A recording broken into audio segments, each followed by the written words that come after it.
ये अनूठी सरकार है कि जिसमें शुरुआती दौर में ही इस सरकार के खिलाफ जनता के बीच में इस तरीके की एंटी इनकम्बेंसी डेवलप हुई और ये चुनाव परिणाम उसी का कारण है। मुझे कुछ मित्रों ने पूछा कि राहुल गांधी जी आ रहे हैं, तो अच्छी बात है, क्योंकि वो जब जब भी आते हैं तो प्रदेश की जनता का मनोरंजन करते हैं। पार्टी का इतना बड़ा नेता इतना बड़ा झूठा कैसे हो सकता है? 50 वर्षों के इस कालखंड में कांग्रेस पार्टी के लोग बता दें कि उन्होंने कौन सा ऐसा बिल पेश किया जिससे किसानों की भलाई हुई। आज राजस्थान का किसान राहुल गांधी से जवाब मांगता है। बेहतर होगा कि वो इस कर्जे के बारे में कोई स्पष्टीकरण जनता के समक्ष रखें कि नेहरू जी के जमाने के आंकड़े पेश करके अशोक गहलोत जी अपनी सरकार की और पार्टी की सफलता बताते होंगे, लेकिन ये अंधे आदमी को दिखता है कि आंकड़ों की जीत भारतीय जनता पार्टी के पक्ष में थी, वो भी उस समय कि जब सत्ता के मिजाज के साथ जनता चलती है। अब सरकार का मध्यांतर पूरा हुआ, लगभग 2.5 साल होने को आएंगे। ये देखा जाता है कि किसी भी सरकार के खिलाफ, जिसको एंटी इनकम्बेंसी कहते हैं, सत्ता विरोधी लहर कहते हैं, सत्ता विरोधी आक्रोश कहते हैं, ये 4 साल में 5 साल में इलेक्शन ईयर में डेवलप होता दिखता है। ये अनूठी सरकार है कि जिसमें शुरुआती दौर में ही इस सरकार के खिलाफ जनता के बीच में इस तरीके की एंटी इनकम्बेंसी डेवलप हुई और ये चुनाव परिणाम उसी का कारण है। और कारण हो भी क्यों नहीं? राहुल गांधी जी आज राजस्थान आ रहे हैं, कल आपके यहां भी आएंगे, ट्रैक्टर की रैली करेंगे। मुझे कुछ मित्रों ने पूछा कि राहुल गांधी जी आ रहे हैं, तो अच्छी बात है, क्योंकि वो जब जब भी आते हैं तो प्रदेश की जनता का मनोरंजन करते हैं। राजस्थान की जनता को अच्छा मनोरंजन तो मिलेगा ही, लेकिन हमने उनसे एक सवाल किया है, आप सबको भी ध्यान हो तो दिसंबर 2018 में उन्होंने कई स्थानों पर रैलियां करी। किसी पार्टी का इतना बड़ा नेता इतना बड़ा झूठा कैसे हो सकता है? राजस्थान के लोगों को उन्होंने कहा कि हम 10 दिन में माधुरी दीक्षित के तेजाब फिल्म के गाने की तरह उन्होंने 1, 2, 3, 10 गिने। अब वो 10 की गिनती आज तक पूरी नहीं हुई। सहकारी बैंकों के कर्जे जो पूर्ववर्ती सरकारें माफ करती रही, वो बेशक हुए, लेकिन राजस्थान के 59 लाख किसानों को ये उम्मीद थी कि उनका ट्रैक्टर का, उनका मकान का, उनका नेशनलाइज बैंक का, ऐसे 59 लाख किसानों का 99,000 करोड़ का कर्जा था।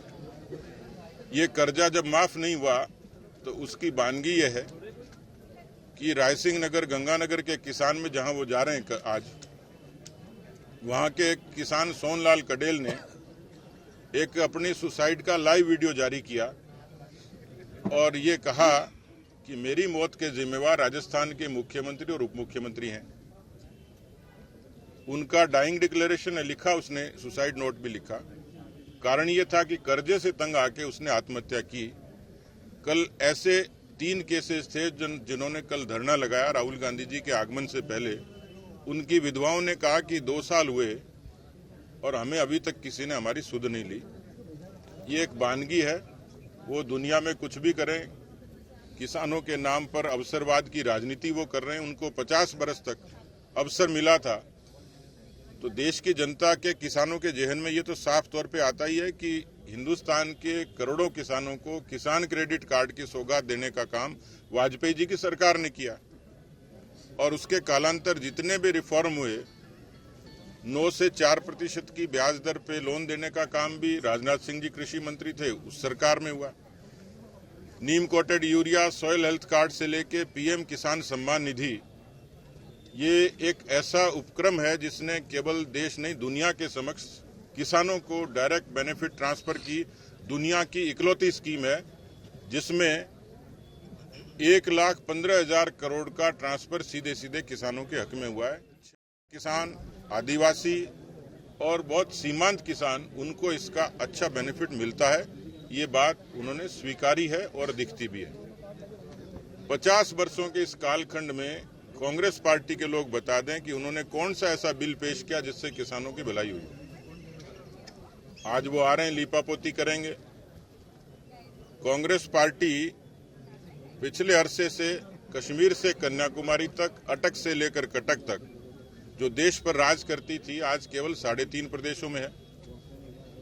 राजस्थान के किसानों को गुमराह किया, कदाचित उसके कारण ये सरकार आई होगी। फर्क सिर्फ 0.5% का था, 1.5 लाख मतों का था।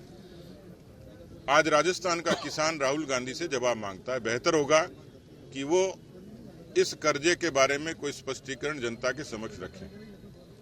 दूसरा मित्रों, सरकार का मध्यांतर है, सदन भी चल रहा है और सड़कों पर भी चर्चा है। राजस्थान एक पीसफुल स्टेट माना जाता था, अपेक्षाकृत शांत प्रदेश। लोग पर्यटन के लिए भी आते थे, बसने के लिए भी आते थे और व्यापार के लिए भी आते थे। लेकिन इस समय न तो अजमेर सुरक्षित है, न जयपुर सुरक्षित है। राजस्थान के इतिहास में 5,80,000 मुकदमे, जिसमें गैंगरेप से लेके, बलात्कार से लेके, दुष्कर्म से लेके, ये तमाम इस किस्म के मुकदमे ये पहली बार राजस्थान की धरती पर दर्ज हुए हैं। किस तरीके से सरेआम, अभी आपने रामगंज मंडी की घटना सुनी कि श्री राम जन्मभूमि के लिए समर्पण निधि का कलेक्शन करने के दौरान वहां राष्ट्रीय स्वयंसेवक संघ के जिला संघ चालक रामगंज मंडी के दीपक शाही जी पर गोलियां चलाई गई। आपने पिछले दिनों देखा होगा कि जयपुर के और अनेक जैन मंदिरों से मूर्तियां चोरी हुई। तो इस राज्य में न तो भगवान सुरक्षित है, न कोई संगठन सुरक्षित है, न आवाम सुरक्षित है। मित्रों, बेरोजगारों के बारे में इस सरकार ने जन घोषणा पत्र में कहा था कि हमारी सरकार आएगी तो हम नौकरियां देंगे, बेरोजगारी भत्ता देंगे। आज आप देख रहे हैं कि दर्जनों से भी ज्यादा या तो भर्तियों के मामले लंबित हैं न्यायालयों में, या अफसरों की टेबल पर धूल खा रही है फाइलें। बेरोजगारी भत्ते का आलम यह है कि केवल 1.5 लाख लोगों तक इस 2.25 साल में बेरोजगारी भत्ता पहुंचा है। सूची एक लंबी है, बेरोजगारों की बड़ी फौज है।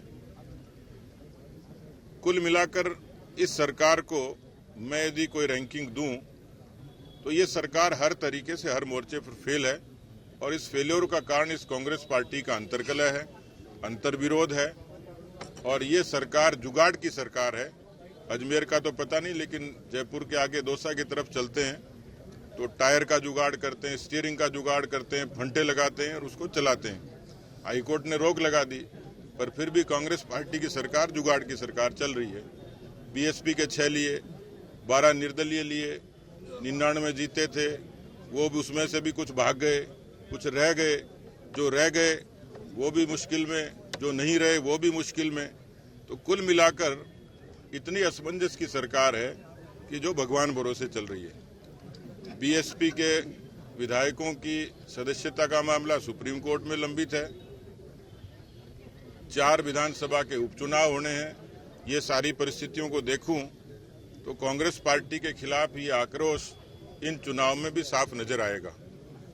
तो मुझे लगता है कि जिस तरीके से ये सरकार वित्तीय प्रबंधन के मामले में, कोरोना के कुप्रबंधन के मामले में, रोजगार के मामले में, कानून व्यवस्था के मामले में, किसानों से वादा खिलाफी के मामले में, यदि इसका पूरा समग्र दृष्टि से देखूं तो ये सरकार लाचार है, मजबूर है, बेबस है।